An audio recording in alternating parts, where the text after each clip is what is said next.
So one of the easiest ways to improve the way you draw mountains on your fantasy map is to start thinking about them more like three-dimensional objects rather than the basic triangle shape that you usually see.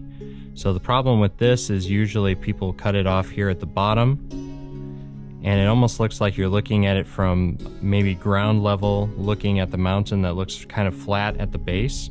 But really what you should be doing is thinking about it more like a pyramid. So you start with the same basic triangular shape, but then what you want to do is bring it down further than the baseline here.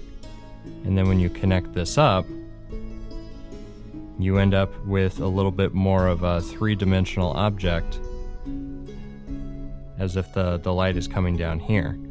So then if you were to put this into practice, let's just draw a basic mountain. Something like that. Throw in a couple details.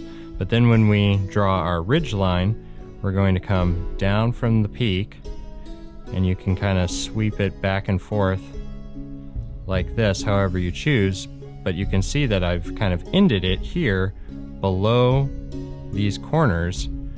So then when we come back and we start to add in some of our detail lines, we follow the same contour of that pyramid shape that we have in mind. And then you can kind of taper your details down into the landscape here.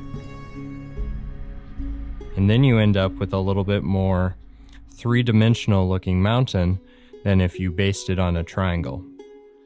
I hope you found this helpful, and I look forward to seeing your map.